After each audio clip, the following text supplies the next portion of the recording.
Baik, Assalamualaikum warahmatullahi wabarakatuh. Selamat malam semuanya. Apa kabar? Waalaikumsalam warahmatullahi wabarakatuh. Ya, semoga kita semua dalam keadaan sehat ya. Alhamdulillahirrahmanirrahim.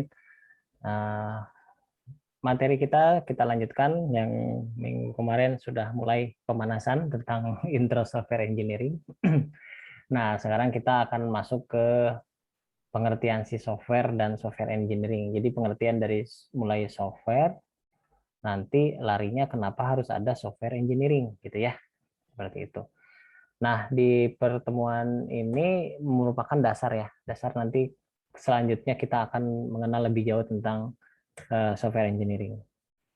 Oke, kita bahas dulu pengertian dari sebuah software ya. Mungkin sekarang kuliahnya agak beda ya. Saya bakal interaktif, saya bakal nanya yang hadir ya. Jadi butuh perhatian juga nih, butuh perhatian yang lebih baik. Jadi apa itu software ya? Software itu adalah sekumpulan item ya, sekumpulan item atau komponen ya atau objek yang membentuk konfigurasi yang melibatkan program. Nah, di sini ada program yang dilibatkan, terus ada dokumen ya, ada data dan konfigurasi yang lain. Jadi di sini software itu sendiri kita mengenalnya sebagai sebuah aplikasi gitu ya. Kata lain dari software itu adalah aplikasi atau perangkat lunak lah ya, perangkat lunak. Ada perangkat lunak, ada perangkat keras, ada dari sini adalah software itu adalah perangkat lunak. Yang intinya sebetulnya sebuah perintah-perintah ya, perintah-perintah yang disusun ya, untuk membuat sebuah komputer itu bisa melakukan sesuatu. Nah, komputer itu melakukan sesuatu dengan proses programming kita membuat si software itu sendiri. Nah, si perintah-perintah itu disusun membentuk sebuah aplikasi atau software yang digunakan untuk menangani suatu masalah tertentu seperti itu. Lalu software itu dirancang dan dibangun oleh software engineering. Ya, software engineer itu apa? Software engineer itu adalah yang kita kenal sebagai seorang programmer ya. Nah, seorang programmer itu adalah software engineering. Nah, software digunakan oleh siapapun dalam masyarakat. Jadi siapapun yang menggunakan software ini gitu ya, yang menggunakan aplikasi itu bisa siapa saja, dari mulai anak kecil ya sampai orang yang sudah dewasa ya, bisa siapa aja. Termasuk mungkin juga orang tua ya, menggunakan software-software yang sekarang. Karena memang di zaman sekarang sepertinya hidup kita nggak bisa lepas dari sebuah software komputer ya, yang baik itu yang ada di Android atau di ponsel ya, atau di iOS atau yang ada di laptop ya. Itu pasti sehari-harinya bila diperhatikan hampir semua orang memiliki ponsel dan di dalam ponselnya itu pasti ada softwarenya ya. Kalau nggak ada softwarenya berarti nggak ada gunanya si ponsel tersebut. Nah, software engineer atau programmer itu mempunyai kewajiban moral untuk membuat software yang berguna ya. Jadi bukan software yang merugikan seperti virus yang menghancurkan atau malware, ransomware itu sangat-sangat tindakan yang tidak terpuji ya, karena memang ilmunya dipakai untuk keburukan gitu ya, nah, yang membuat orang lain menjadi susah. Sehingga ada semacam kewajiban moral bagi seorang programmer atau software engineer itu membuat software yang baik gitu. Kemudian pengguna perangkat lunak hanya fokus pada produk software apa yang mereka butuhkan dan membuat tugas mereka jadi lengkap. Jadi software itu sendiri bagi seorang pengguna itu tidak melihat bagaimana proses pembuatannya.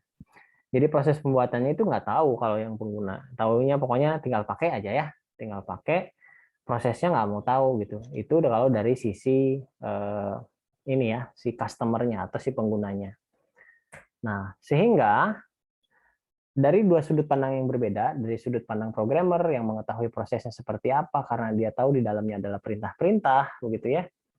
Dan dia memiliki ide-ide itu untuk mewujudkan perintah-perintah tersebut. Jadi ada semacam pendapat ideal gitu ya. Ada pendapat ideal yang berada di dalam pikiran si seorang programmer gitu.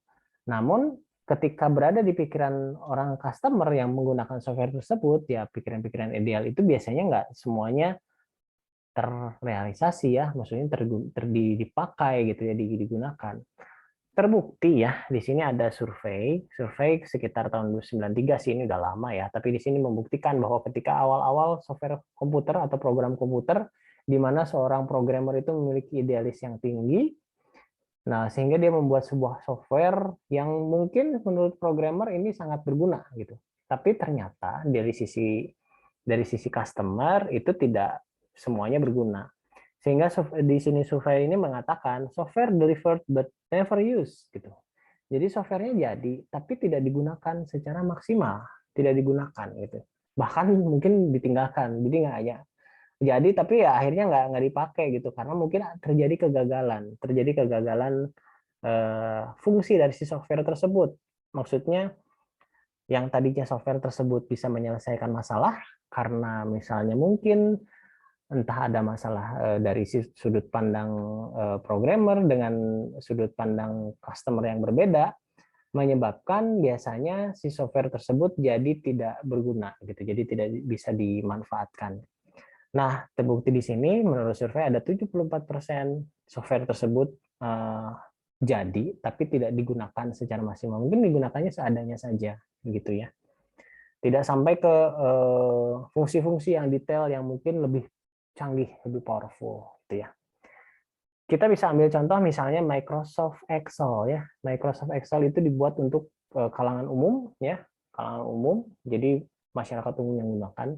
Tapi sebetulnya kita tidak sebagai pengguna umum ya, kita tidak menggunakan si software Excel itu secara maksimal. Misalnya kita mungkin di Excel hanya mungkin untuk memakai perhitungan-perhitungan saja, membuat tabel, bahkan untuk ngeprint ya, seperti itu.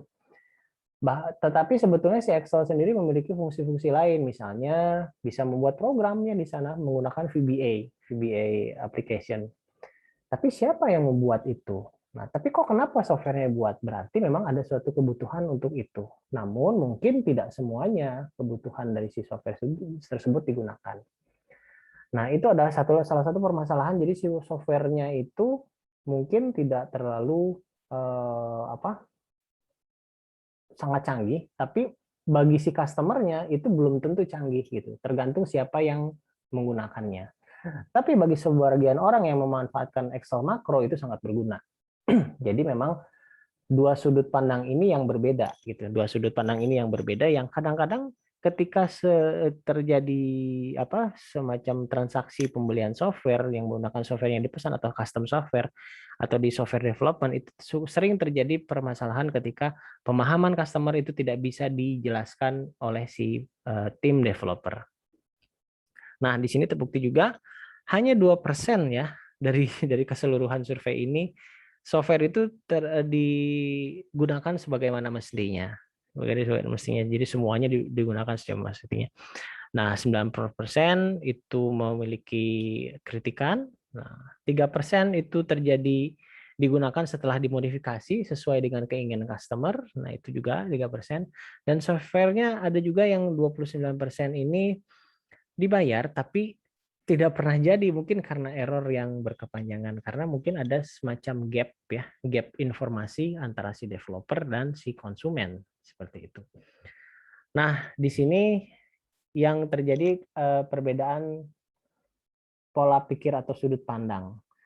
Kalau dari sisi programming gitu ya, mereka berpikir anggapan bahwa testing, encoding, desain dan spesifikasi diatur sebagaimana mestinya dan itu proporsional gitu ya. Itu dari pikiran dari seorang developer software ya, baik itu dari sisi manajernya atau dari sisi timnya gitu. Nah, tapi kenyataannya distribusinya itu yang terjadi apa? Ternyata lebih banyak maintenance gitu ya. Sistem maintenance-nya lebih banyak karena ada mungkin fungsi-fungsi yang sebetulnya diperlukan tapi tidak berjalan dengan baik gitu atau mengalami bug error gitu dan akhirnya memerlukan maintenance. Nah, ini sering terjadi hal seperti ini. Sebetulnya akar permasalahannya dari sudut pandang bagaimana orang bisa menerjemahkan keinginan dari si konsumen tersebut. Jadi ada masalah dari komunikasi seperti itu. Oke, kita tanya jawab ya. Di sini ada software application type ya, tipe-tipe dari si software itu sendiri ya. Ada macam-macam, ada sistem software ya, ada application software ya, ada embedded software, ada engineering scientific software, ada product software, web application, dan artificial intelligence software. Oke, silahkan. Coba saya minta dari Anita Wulansari. Nah, Anita Wulansari ada? Hadir, Pak. Oke, silahkan. Coba bisa kasih contoh sistem software itu seperti apa ya?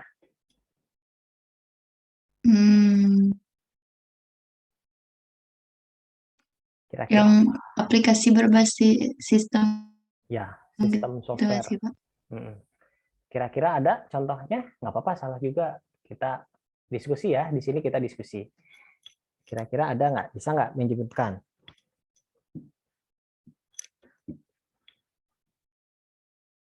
Oke.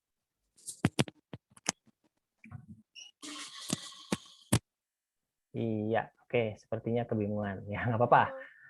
Coba yang lain. Ada lagi nggak yang bisa misalnya coba ke Bagus ID? Ya, Pak. Ya, gimana? Sistem software bisa nggak kasih contoh? Bentar, Pak.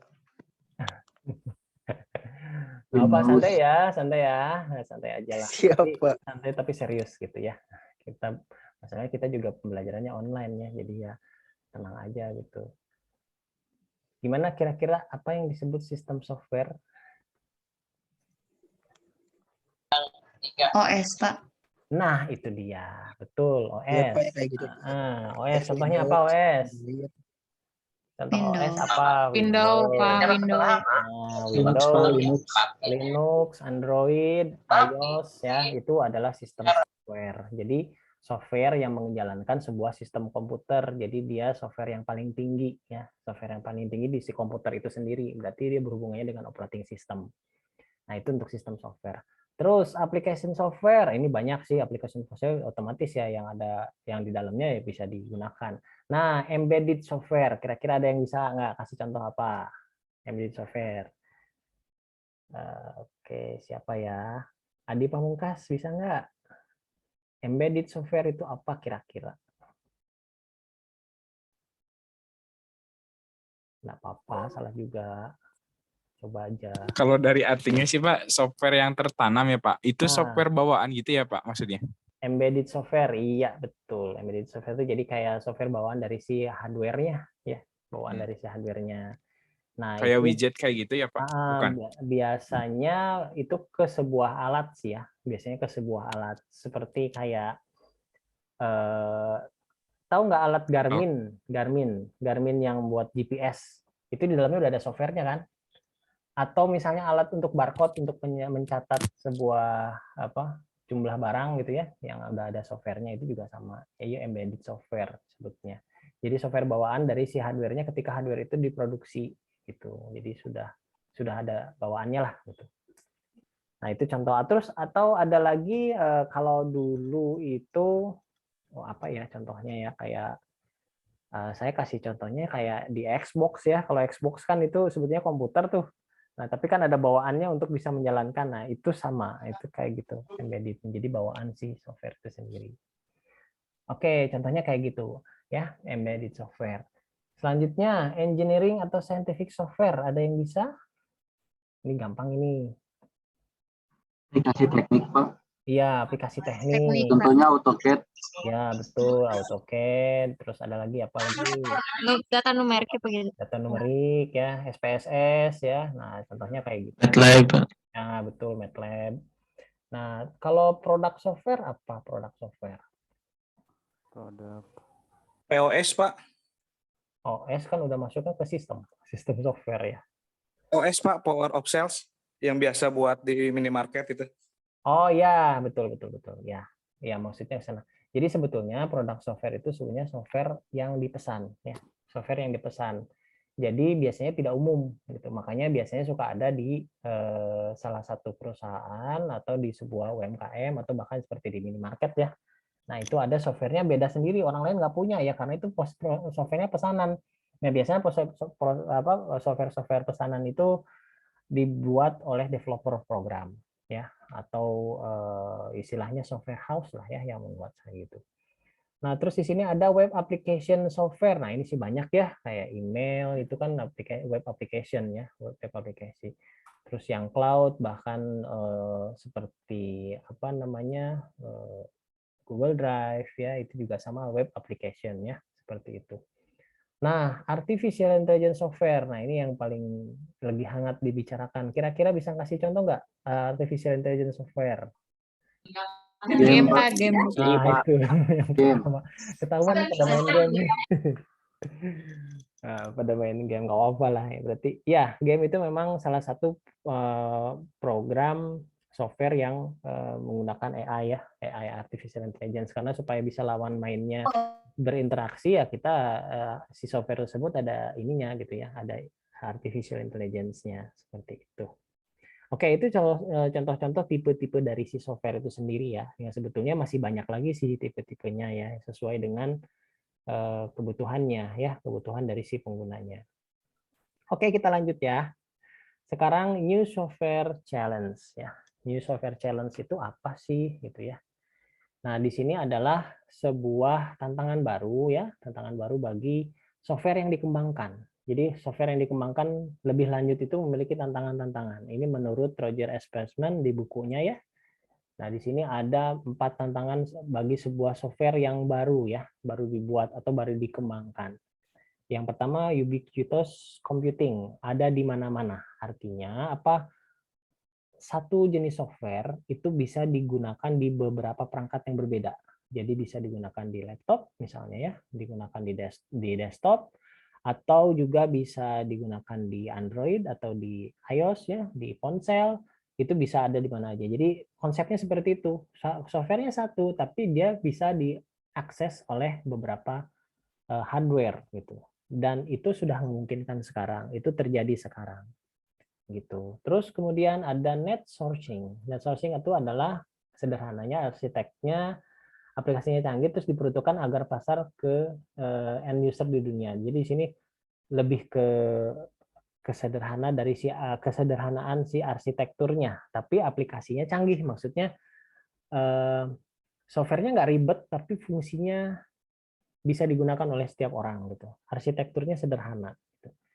Contohnya seperti software-software messaging ya, seperti WhatsApp gitu ya. Itu sebetulnya arsitekturnya sederhana, tidak memerlukan arsitektur yang sulit ya, tapi aplikasinya juga terasa canggih karena memang banyak orang menggunakan itu, berfungsi dengan baik. Bahkan setelah dikembangkan bisa nelfon, bisa conference juga, berkembang terus, dan akhirnya memang yang tadinya arsitekturnya sederhana, karena didukung oleh perkembangan teknologi sekarang dan memungkinkan untuk melakukan hal itu, akhirnya menjadi makin canggih si software tersebut.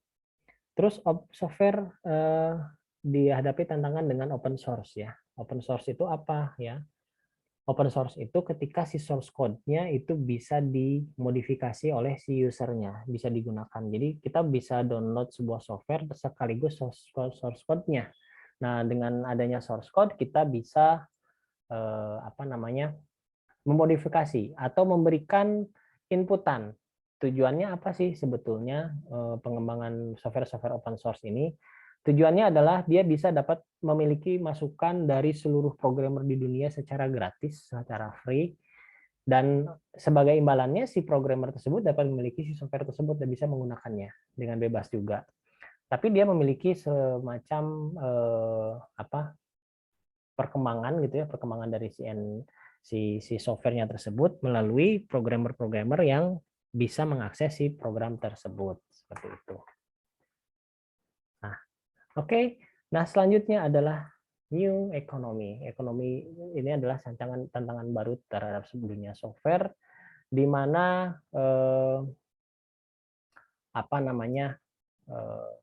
adanya software-software yang memfasilitasi pendistribusian barang dan jasa ya, dan bisa juga berkomunikasi. Contohnya kan yang sudah ada itu adalah software-software ini e-commerce ya, software e-commerce. Ya, oke. Nah, seperti itu untuk tantangan sebuah software. Kita lanjut lagi ke, nah ini contohnya ya. Jadi perubahan-perubahan software misalnya dari web 2 ke web versi 3 seperti itu. Dan ini adalah contoh-contohnya ya, social network dan sebagainya. Dan sekarang makin berkembang juga dengan arsitektur yang makin berkembang juga dia terus berkembang. Nah, sekarang kita ke legacy of software. Legacy itu apa? Turunan ya, itu turunan dari si softwarenya. Itu mau seperti apa gitu ya. Nah, di sini ada berapa, ada 4 ya, ada 4 apa namanya, 4 legacy yang harus diperhatikan ketika software itu dilanjutkan. Yang pertama, software harus bisa disesuaikan. Ya, harus bisa disesuaikan. Apa maksudnya bisa disesuaikan? Untuk memenuhi kebutuhan komputasi atau teknologi yang baru. Jadi dia harus bisa fleksibel. Terus kedua, software harus bisa ditingkatkan, harus diupdate ya, diterapkan dengan menyesuaikan kebutuhan bisnis juga. Ya otomatis ini sering sekali ya kita dapat updatean itu bisa tiap saat ya, tiap minggu, bukan tiap minggu, tiap bulannya untuk seperti software-software yang ada di Android gitu ya. Terus software harus bisa diperluas agar bisa masuk ke dalam sistem database yang lebih modern, ya tentunya mengembangin dengan perkembangan teknologi yang ada begitu. Kemudian ada software bisa diulang di arsitekturnya ya, bisa diulang arsitekturnya untuk membuat variabel dalam lingkungan jaringan. Jadi di sini arsitekturnya bisa menggunakan arsitektur yang sama tapi dengan jaringan yang berbeda dengan menambah server ya, dengan menambah server. Nah, ini juga sama bila sebuah software tersebut apa namanya, penggunanya makin berkembang itu otomatis arsitekturnya masih tetap tapi diperbesar kapasitasnya atau kemampuannya. Nah, seperti itu. Nah, the essence of engineering, esensinya dari engineering, esensinya dari sebuah software engineering atau pembangunan sebuah software ya, pembangunan sebuah software itu ada 4 ya. Yang pertama, memahami masalah, komunikasi dan analisis. Nah, ini yang biasanya paling krusial. Terus merencanakan solusi ya, softwarenya membuat desain modeling ya, seperti itu. Terus melaksanakan perencanaannya, membuat kode. Terus yang terakhir memeriksa akurasi hasilnya atau pengujian. Dari keempat proses ini, yang paling penting itu biasanya di yang pertama, memahami masalah. Karena di sini kunci untuk langkah selanjutnya. Apabila di level pertama itu terjadi gagal pemahaman bagi si developer, maka memungkinkan software itu menjadi gagal gitu ya, atau misalnya jadi tidak berguna, udah capek-capek dibikin tapi nggak kepake. Itu gara-garanya cuma satu, karena tidak memahami masalah yang diinginkan oleh si konsumen. Seperti itu. Nah, ini kita bahas satu-satu memahami masalah itu seperti apa. Misalnya ada quote, saya mengerti, mari kita bersama-sama memecahkan hal ini. Ini biasanya kata-kata yang dikeluarkan oleh seorang developer program gitu ya. Nah, tapi biasanya proses pemahaman itu tidak mudah gitu, tidak semudah itu untuk bisa memahami permasalahan. Nah, di sini sering terjadi apa namanya, miskomunikasi antara keinginan konsumen dan si developer tersebut. Nah, oleh karena itu tahap ini adalah tahap yang sangat krusial gitu, dan di sini juga harus tahu si data, fungsi, fitur yang benar untuk kebutuhan si konsumennya. Apabila salah mengidentifikasi, maka tidak bisa masuk ke langkah selanjutnya karena harus benar-benar paham si permasalahan yang dihadapi oleh si konsumen. Nah, setelah paham baru ke langkah selanjutnya itu merencanakan sebuah solusi. Jadi tahapnya begitu. Dari mulai paham dulu nih, si konsumennya sebenarnya pengen apa sih, pengen software apa sebetulnya. Nah, kalau dia nggak paham, ya dia nggak akan bisa menentukan solusinya, atau malah salah gitu, salah menentukan solusinya, dan akhirnya ujungnya softwarenya nggak kepake karena memang nggak si kebutuhan si konsumennya ternyata tidak terpenuhi gitu ya, akibat salah. Nah, di sini ada beberapa pertanyaan yang membantu si developer ya, misalnya si developer program atau si pembuat atau si programmer itu sendiri untuk menyelesaikan solusi yang ada. Yang pertama mungkin dari pengalaman ya, dari jam terbang nih. Jadi jam terbang menangani sebuah software atau sebuah project gitu. Bila jam terbangnya tinggi, sering gitu ya membuat software, otomatis bisa melihat permasalahan-permasalahan yang mirip atau permasalahan yang sama. Ketika sudah tahu permasalahan yang sama dan solusinya seperti apa, mungkin akan lebih mudah untuk membuatnya. Nah, setelah itu, apakah masalahnya juga bisa diselesaikan? Di sini ada pertanyaan-pertanyaan. Terus, apakah ada masalah yang lebih kecilnya lagi? Terus bisa juga mempresentasikan solusi-solusi yang ada. Lalu, si solusi tersebut bisa tidak dibuat semacam bagan, ya, bagan atau kita biasa menyebutnya model, ya, modelnya untuk memetakan sebetulnya softwarenya itu nanti jadinya mau kayak bagaimana, dia memiliki fungsi apa saja. Nah, langkah selanjutnya mulai melakukan perencanaan. Nah, perencanaan. Jadi yang kita pelajari di mata kuliah ini, di RPL ini, sebetulnya di sisi ini, sisi melaksanakan rencana. Jadi di sini rencana di sini kita membuat model desainnya, kita membuat dokumentasinya. Tapi ini bisa berjalan kalau kita sudah melewati langkah yang sebelumnya yang tadi, yaitu identifikasi masalah dan menentukan solusinya seperti apa. Kalau belum bisa, berarti tidak akan bisa masuk sampai ke sini, ataupun kalau dipaksakan, ya mungkin hasilnya tidak akan sesuai dengan solusi masalah yang akan dipecahkan, seperti itu.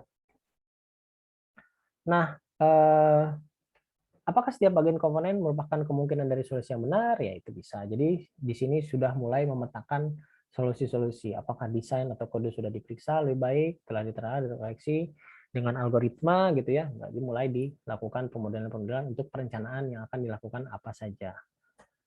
Selanjutnya, setelah dimodelkan, mulai melakukan pemeriksaan akurasi hasil. Apakah mungkin untuk menguji setiap komponen, apakah solusi hasil sesuai dengan data dan fungsi yang akan diproduksi. Nah, seperti itu. Jadi inilah adalah pertanyaan-pertanyaan yang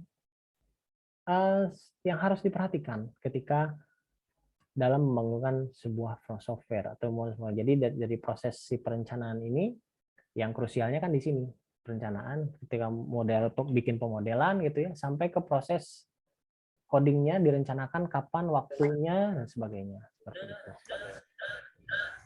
Baik, sebelum kita masuk ke ini nih software myth ya istilahnya mitos-mitos yang ada di dalam sebuah software. Silakan, ada yang mau bertanya atau yang ingin menyampaikan pendapat? Silakan. Saya kasih kesempatan dulu. Pak, izin bertanya, Pak.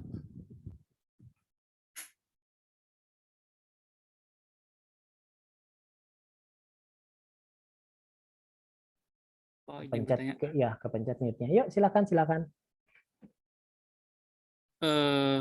Kalau saya lihat kan ada misalkan ada aplikasi gitu, Pak. Ya. Selalu ada updatean gitu, Pak. Updateannya cuman bug fixes gitu, Pak. Jadi bug-bugnya di fix. Kalau itu merugikan developernya nggak, Pak? Pernah perhatiin nggak? Itu biasanya di ini ya, di apa? Di Android ya, di handphone lah. Kadang-kadang suka gitu, bug fixes gitu. Nah, biasanya memang ada dua kemungkinan karena si software tersebut memang ada bugs yang diperbaiki atau ada peningkatan dari kualitas sisi softwarenya. Dan seperti kita ketahui kalau di software Android kan rata-rata free ya, rata-rata kan free gitu. Nah, yang paling mungkin adalah dia mengupdate jalur iklan. Itu dia. Jadi kenapa sering banget gitu ya diupdate ya karena dia kontrak dengan iklan kan dapat pembayaran dari iklan dari sana. Ya otomatis dia akan melakukan update untuk penggantian iklannya gitu. Bisa saja ke sana, arahnya ke sana untuk mengupdate ke sana. Atau memang benar-benar ada bugs gitu. Ada errornya gitu. Ada errornya dan makanya dia lakukan update. Nah, biasanya kalau kita perhatikan dulu ya ketika zaman-zamannya mungkin belum pakai aplikasi handphone seperti aplikasi di komputer aja. Atau jangankan dulu ya, dalam waktu dekat aja kita lihat Windows lah. Windows itu kan dia jarang ya ngupdate software, jarang gitu. Paling dalam beberapa waktu mungkin bisa sebulan sekali atau bisa 2 bulan sekali baru dia ngupdate. Tapi makin sering karena memang banyak bugs-nya, maksudnya banyak bugs yang dikembangkan dan banyak juga penambahan baru. Nah, pertanyaannya yang tadi, apakah ini merugikan developer? Tergantung dari sisi ininya ya, sisi softwarenya itu seperti apa.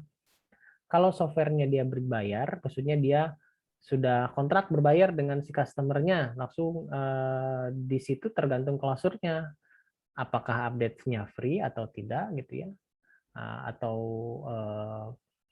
apa namanya, ada biaya lagi atau tidak gitu ya. Nah, itu tergantung dari si perjanjiannya. Tapi kalau dari sisi seperti yang software kita lihat, kita dapatkannya free kan, kita mendapatkannya dengan free, bebas, atau dengan biaya yang lebih murah gitu ya. Nah, otomatis ya itu dari sisi developernya dia tidak akan mengalami kerugian karena dia memberikan software itu secara gratis, bukan gratis secara gratis bagi si penggunanya ya, tapi dengan dibayar bahwa si penggunanya harus melihat iklan gitu, beberapa iklan yang ada gitu. Nah, dia dapat dari situ. Ya disebut tidak merugikan si developernya kalau kasusnya seperti itu. Kalau kasusnya seperti itu.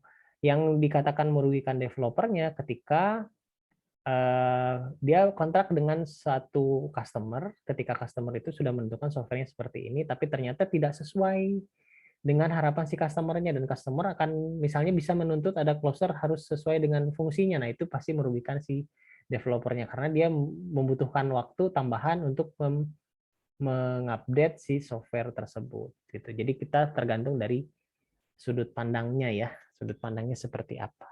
Seperti itu ya, Dede ya. Siap Pak, baik Pak. Oke, ya. Ada lagi yang lain yang mau bertanya? Silahkan. Izin bertanya, Saya, Pak. Pak. Boleh, silahkan. Siapa dulu nih? Saya dulu lah, boleh? Boleh, silahkan. Apa sih itu proses routing di smartphone, Pak? Kenapa tidak diperbolehkan? Gimana? Apa itu proses routing di smartphone dan kenapa tidak diperbolehkan? Oh, root ya. Iya, routing gitu. Routing. Soalnya dulu pas zaman smartphone waktu awal-awal tuh Pak, banyak banget kan yang takut ya. Routing gitu. Iya. Ya, gitu. Langsung saya jawab ya, routing di smartphone itu apa sih gitu. Routing di smartphone itu sebetulnya mengakses bagian root ya, bagian memori. Kalau di gimana ya, saya nggak gambarnya kalau komputer. Kalau di komputer itu kan kita ada partisi C, partisi D ya, drive C sama drive D lah istilahnya kayak gitu kan ya. Betul. Nah, saya analogikannya sederhana ke komputer supaya bisa nangkep. Nah, kalau di handphone itu si drive C-nya ditutup gitu. Jadi nggak kelihatan si drive C-nya. Nah, si drive C-nya ditutup karena apa? Si drive C itu isinya adalah si OS, operating system-nya. Dan operating system-nya itu ada kan kalau nggak salah Android itu dia open source. Jadi ada beberapa source di situ tersimpan. Nah, bagi sebagian orang yang mengerti, dia bisa mengakses tersebut. Bisa mengakses hal tersebut gitu ya. Tapi bagi orang yang belum begitu paham, nah itu bisa menimbulkan resiko. Resikonya ketika selesai di routing malah gagal. Modifikasi software yang dilakukan itu gagal. Jadi kenapa disebut routing itu tidak boleh? Karena biasanya ketika kita nge-routing sebuah si handphone atau ponsel, itu kita melakukan sesuatu, kita merubah sesuatu, kita melakukan konfigurasi sesuatu. Nah, hal itu diperlukan oleh orang-orang yang memang mengerti si posisinya seperti apa.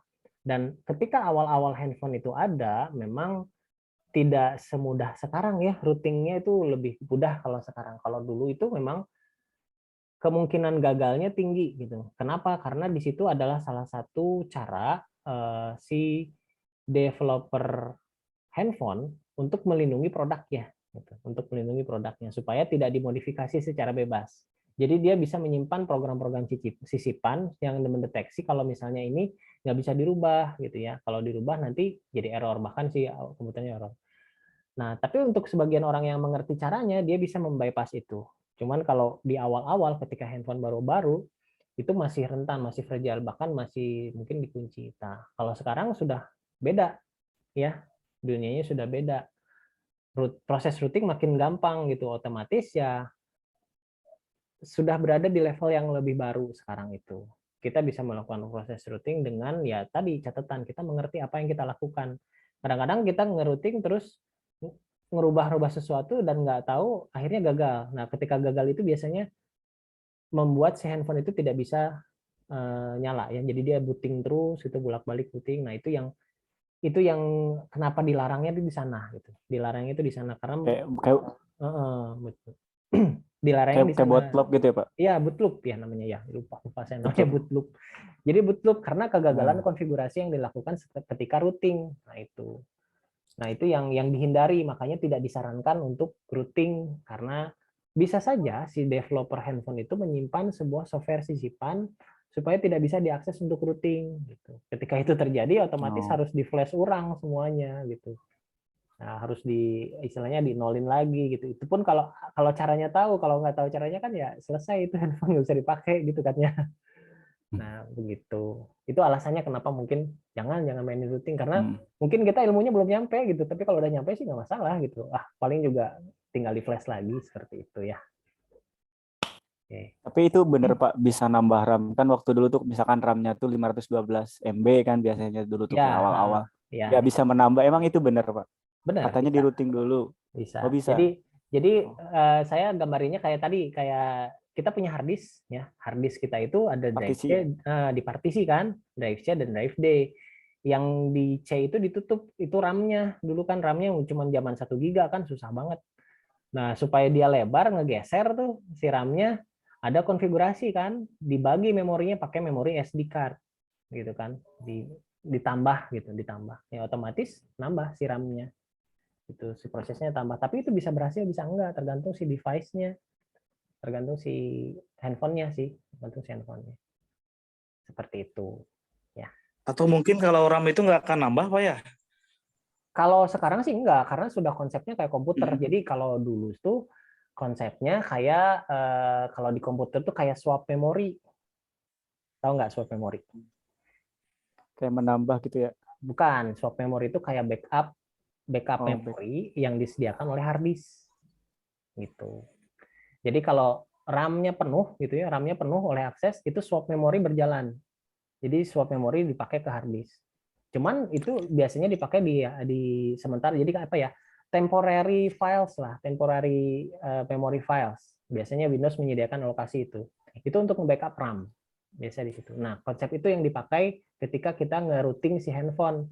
Jadi si SD card-nya itu dipakai sebagai si swap memori kalau di komputer gitu, supaya nambah si kapasitas RAM-nya. Padahal real RAM-nya sih nggak nambah, cuma segitu-gitu aja, segiga gitu. Tapi ada software untuk nambahin supaya bisa lebih lebar seperti itu.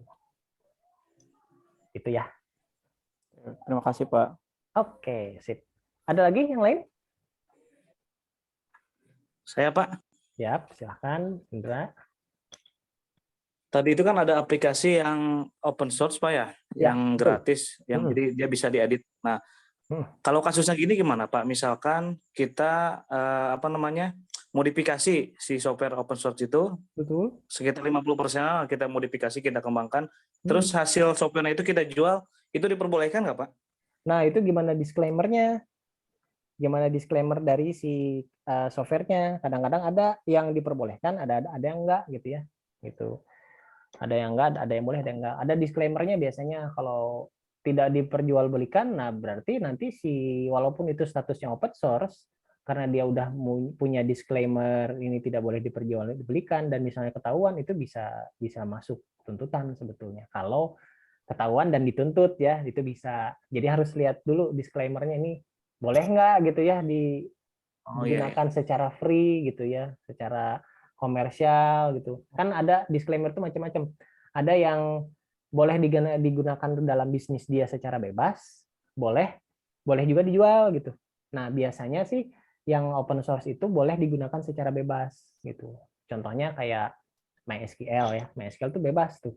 Contohnya bebas, boleh dipakai, di-download silahkan digunakan secara komersial. Bahkan kita juga bisa memodifikasi program, buat program pakai MySQL, terus MySQL-nya dijual, itu bebas gitu ya, masih bisa karena masih masuknya disclaimer-nya bebas digunakan.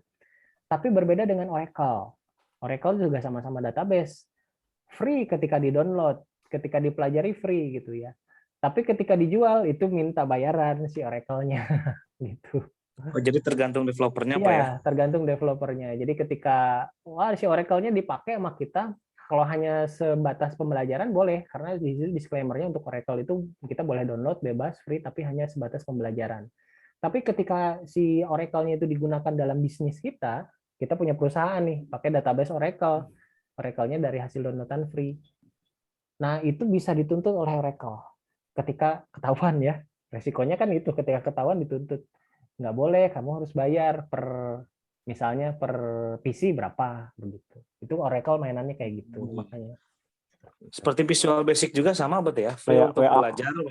Ketika kita sudah jadi software dijual itu tetap harus persetujuan mereka gitu Pak ya. Persetujuan, iya betul. Cuman kalau Visual Basic itu sebetulnya nggak free sih, itu berbayar itu. Itu berbayar sebetulnya. Cuman kita karena mungkin terbiasa dengan crack-an ya selama nggak ketahuan mungkin aman ya, tapi kalau ketahuan ya memang ada tuntutannya itu sebetulnya. Nah, makanya kita kan sekarang udahlah nyari amannya, kita cari yang free gitu. Banyak developer yang free seperti Java kan free kan, dan kualitasnya juga nggak jauh, maksudnya nggak kalah dengan Visual Basic. Makanya ya udah kita belajar Java aja. Ya, dari sisi istilahnya, dari sisi hukumnya juga nggak akan dikejar gitu kan, dari sudah menghasilkan produk dan produknya bisa dijual ya nggak masalah gitu kan ya. Nah, seperti itu sih. Oke, Pak. Sip ya. Ada yang lain yang mau bertanya, silakan. Ada lagi? Pak. Enggak? Ya. Kalau WA mode, YouTube mode tuh kayak gimana sih Pak? Maksudnya Pak, kok bisa terkonfigurasi ke YouTube aslinya gitu? WA mode, YouTube mode tuh saya baru dengar tuh, gimana tuh ceritanya? Misalkan nih kalau aku kan pakai YouTube mode, nah nanti tuh si YouTube-nya tuh nggak ada iklannya sama sekali dan nggak berbayar gitu loh. Oh iya, itu biasanya bypass biasanya. Oh, bypass. Nge-bypass iklan biasanya. Tapi itu sebetulnya dari si ininya ya, dari si browsernya biasanya kan ada plugin untuk nge-develop itu biasanya. Ya sebetulnya sih itu selama YouTube-nya tidak menuntut apa-apa sih nggak masalah ya itu. Sebenarnya nge-bypass dari si ini YouTube-nya nge-bypass iklan YouTube-nya gitu. Sama kayak aplikasi yang mendownload video YouTube ya. Itu juga kan di-bypass itunya, si linknya ketahuan dan bisa di-download. Ya selama YouTube-nya tidak menuntut itu, tidak merugikan, itu sebetulnya nggak akan jadi masalah sih sebetulnya ya. Bisa itu sih. Sebetulnya lebih ke plugin itu, lebih ke plugin dari si browsernya yang mengakali hal itu, seperti itu. Gitu ya. Tapi itu ilegal juga ya, Pak? Ya, bisa dibilang ilegal, iya juga sih, karena memang YouTube kan hidupnya dari iklan ya. Sementara kita nge-bypass iklannya gitu. Ya otomatis sebetulnya tindakan yang ilegal gitu, karena merugikan si YouTube-nya. Cuman kan karena berapa persen sih orang pakai itu gitu kan ya, dan berapa persen iklan yang masuk dari YouTube mungkin udahlah ini mah cuman sedikit, nggak biarin aja gitu kan, kasarnya kan gitu. Tapi kalau misalnya viral sampai mengganggu yang si ini YouTube-nya gitu ya, performa YouTube-nya, ya pasti mereka juga ini gitu bertindak lah gitu ya, bertindak seperti itu. Oke, mungkin seru ya. Ada lagi yang ditanyakan sebelum kita lanjut? Oke, Pak. Makasih, Pak.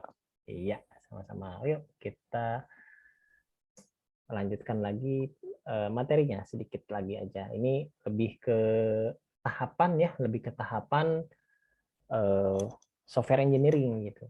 Lebih ke tahapan software engineering. Ya, kita berbicara tentang mitos. Mitos yang terjadi di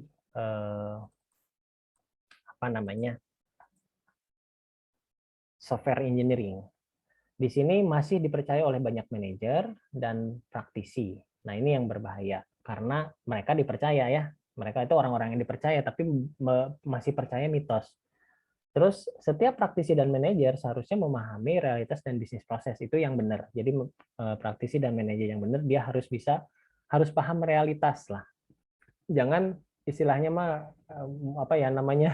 istilah kita mah halu gitu ya. Jangan beranggapan bahwa orang lain sama pikirannya dengan yang ada di pikiran dia. Nah, kita lihat mitosnya apa saja sih gitu ya yang terjadi di software engineering itu. Yang pertama mitos yang ada dari sisi customer. Customer myths ya, mitosnya. Mitosnya apa? Sebuah customer itu ini ketika berhubungan dengan sebuah customer. Beranggapan bahwa sebuah pernyataan umum dari tujuan itu cukup untuk memulai menulis program. Jadi nanti rinciannya belakangan gitu. Nah, biasanya ini kalau dari sisi customer ya, biasanya customer tuh suka ngasih informasinya sedikit-sedikit gitu. Sedikit-sedikit pengennya ini dianggapnya udah nanti yang detailnya belakangan gitu. Padahal realitasnya ketika proses komunikasi itu terjadi, informasi harus benar-benar semuanya keluar. Kalau enggak, yang terjadi apa? Ketika miskin sekali definisinya, maka si penyebab software jadi gagal itu sangat tinggi karena tidak terdefinisikan keinginan customer secara detail. Jadi di sini yang kadang-kadang juga mitos itu tidak hanya dari sisi programmer ya, tapi dari sisi customer-nya juga sama gitu. Karena biasanya kita bermasalah dari sisi komunikasi. Terus kebutuhan proyek terus berubah. Nah, ini anggapan customer ya. Kebutuhan proyek berubah nih.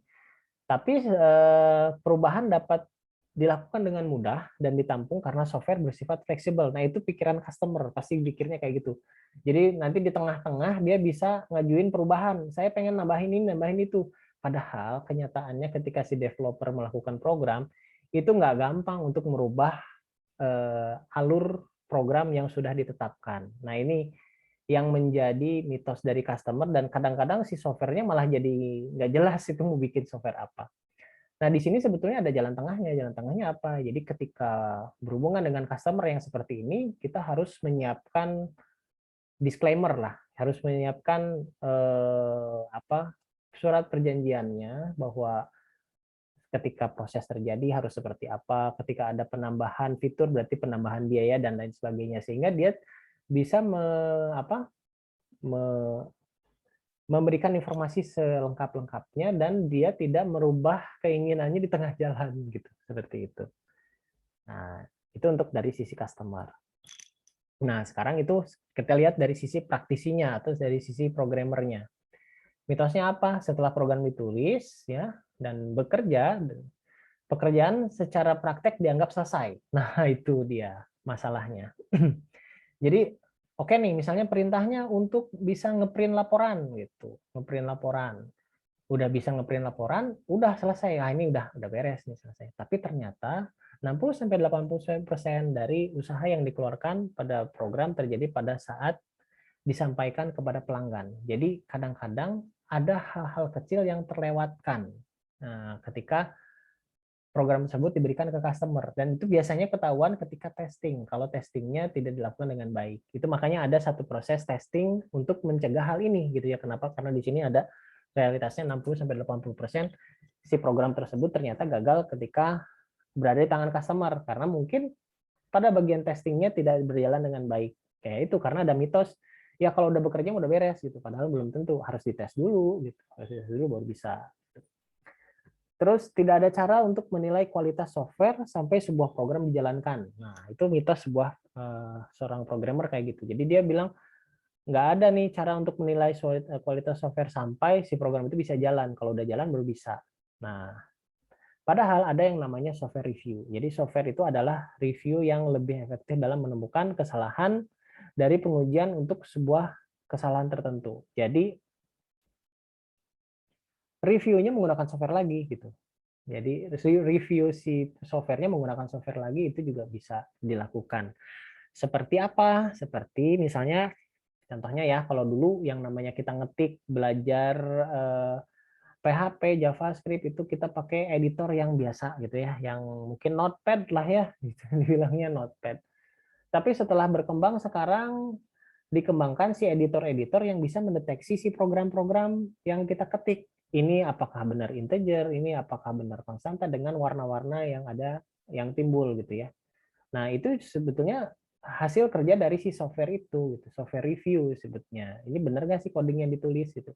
Makanya nggak heran seperti contohnya kayak di Sublime itu kan banyak pilihannya modenya ya, modenya mau PHP terus atau mau Python gitu ya, mau C++, itu kan dia punya konfigurasi data-data yang berbeda. Nah, itu masuk ke software review seperti itu. Nah, sekarang software meet ya untuk manajemen ya. Jadi dari sisi manajer bilang buku ya standar yang ada pada software house akan bisa untuk mengembangkan software secara memuaskan. Jadi dia harus buat buku. Ya, buku mungkin realitasnya adalah mungkin bisa ada, tapi bisa saja tidak update. Buku di sini apa sih? Buku ininya apa namanya? Buku panduan dari si software tersebut. Jadi dia harus ada semacam user guide-nya lah gitu. Nah, user guide itu harus tetap diupdate gitu. Jadi tidak hanya dibuat sekali langsung sudah tidak diupdate lagi. Terus apalagi dari sisi manajemen komputer dan peralatan perangkat lunak dirasa sudah cukup. Nah, komputer dan hardware-nya cukup, tergantung dari realitasnya ya tergantung dari proyek yang dilakukan gitu. Kalau proyeknya besar membutuhkan resource besar ya dengan komputer yang ada mungkin tidak sanggup gitu. Otomatis harus di-upgrade. Nah, kadang-kadang kalau dari sisi manajer kan pasti melihat dari sisi efisiensi. Udah yang ada pakai aja dulu gitu ya. Kalau udah nggak bisa dipakai baru beli lagi. Padahal itu jadi menyulitkan si programmer dalam menyelesaikan si proyek tersebut. Seperti itu. Nah, di sini ada lagi dari manajer selalu bisa menambahkan lebih banyak programmer jika proyeknya ditambah. Jadi menambah programmer di tengah-tengah proyek berjalan. Nah, ini ya tergantung juga ya. Kalau misalnya programmernya handal dan bisa menyelesaikan masalah tersebut mungkin bisa. Tapi kalau misalnya yang ditambahkan adalah programmer pemula gitu ya, itu malah jadi masalah gitu ya, karena dia harus belajar lagi, dia harus membaca algoritma yang sudah ada dan itu butuh waktu. Jadi bukannya makin cepat tapi malah makin lama karena si programmer baru ketika dia mulai membuat sebuah program, dia harus membaca algoritma yang sudah ada dulu dan itu membutuhkan waktu yang tidak sebentar biasanya. Berbeda dengan programmer yang sudah berpengalaman. Kalau sudah berpengalaman biasanya kan bayarannya juga mahal gitu ya. Nah, itu dari sisi manajer biasanya kayak gitu. Seperti itu. Nah, oke, sekarang itu ya dari mitos-mitosnya. Nah, sekarang kita masuk apakah software engineering. Nah, jadi apa sih yang dilakukan dalam software engineering? Ya, software engineering itu adalah sebuah kegiatan sebenarnya, kegiatan untuk membuat sebuah software. Ya, singkatnya seperti itu. Kalau definisinya ya teknologi yang harus digunakan oleh setiap orang untuk membangun software dengan melalui serangkaian proses menggunakan kumpulan metode dan alat bantu tools. Jadi sebetulnya software engineering itu disebut juga sebagai guidance atau tuntunan ya, tuntunan atau langkah-langkah gitu, langkah-langkah yang diciptakan dalam ketika kita membuat sebuah software. Nah, langkah-langkah ini bukannya tidak berdasar karena berdasarkan dari kejadian-kejadian, kegagalan-kegagalan software. Nah, akhirnya dibentuklah langkah-langkah yang ideal seperti apa. Bahkan ada nanti kita akan belajar tentang modeling ya, modeling pengembangan perangkat lunak nanti di pertemuan berikutnya. Nah, di situ disesuaikan dengan proyek yang akan dibangun gitu. Makanya ada ilmu yang mempelajari langkah-langkah untuk pembangunan sebuah software. Jadi tidak melulu hanya belajar si programnya saja, karena si belajar membuat programnya, codingnya itu hanya bagian kecil dari si software engineering. Yang besarnya itu adalah ketika menggali informasinya, membuat modeling, bahkan membuat dokumentasi dan testingnya, itu yang paling penting. Seperti itu. Nah, kenapa harus software engineering ya? Why software engineering? Ya untuk mendapatkan software yang benar, untuk membuat software jadi benar. Seperti tadi, untuk menghindari masalah-masalah softwarenya nggak kepake gara-gara komunikasinya kurang lancar gitu. Softwarenya nggak kepake karena modelingnya nggak baik gitu ya, seperti itu. Nah, kita lanjut lagi di sini. Apalagi kenapa software harus benar? Ya berdasarkan rule bisnis ya. Dan software tersebut harus dikelola dengan baik sehingga pemeliharaan bisa memelihara kebenarannya seperti itu. Jadi intinya sih software engineering itu ada untuk membuat sebuah aplikasi dengan efisien. Ya, intinya sih itu, kata-katanya sebetulnya efisien. Kenapa efisien begini? Misalnya seorang programmer yang baru terjun ke dalam sebuah proyek IT gitu ya. Biasanya mungkin belum banyak pengalaman, tapi dia sudah bisa, maksudnya pengalaman membuat proyek, tapi dia sudah bisa membuat program dengan handal. Nah, kebiasaan biasanya dia langsung ke program. Dia langsung ke program. Dia bikin program langsung dan biasanya itu memakan waktu lama. Padahal apabila waktu yang lama itu digunakan untuk membuat modeling dulu, membuat komunikasi dulu sampai tahu apa aja yang mau dibuat, langkah-langkahnya yang jelas, itu sepadan dengan waktu yang digunakan bila menggunakan langsung program. Nah, bahkan ada resikonya kalau misalnya langsung ke program dan tidak dilakukan modeling yang baik, ketika sudah jadi ada bug terus dikonsultasikan ke konsumen, nah konsumennya tidak sesuai, ya itu kan harus dirubah. Nah, otomatis akan terjadi kerugian karena waktu sudah terbuang gitu. Itu gara-gara hanya satu langkah yang dilewat, misalnya langkah modeling itu dilewat. Nah, itu bisa saja terjadi seperti itu. Nah, di sini ada dua hal yang harus diperhatikan dalam software engineering, yaitu produk, ya si softwarenya, dan prosesnya. Yang tadi saya sebutkan prosesnya itu penting. Di mana si produknya itu adalah programnya, datanya, dan dokumennya. Nah, itu sih kita pelajari sebelumnya ya, cara bikin programnya, codingnya gitu. Nah, sekarang proses how to software is built adalah manajemen proses dan technical prosesnya. Inilah software engineering di sini, manajemen proses dan technical proses. Di situ yang paling penting ya. Jadi bikin program coding itu hanya bagian kecil dari si software engineering seperti itu. Oke, sampai sini ada yang mau bertanya sebelum kita ke pembahasan tentang beberapa, ini tinggal sedikit lagi sih, tinggal beberapa slide lagi. Siapa tahu ada yang mau bertanya dulu. Cuma 2 slide lagi paling selesai. Atau saya lanjut dulu, saya selesaikan dulu. Lanjut dulu, Pak.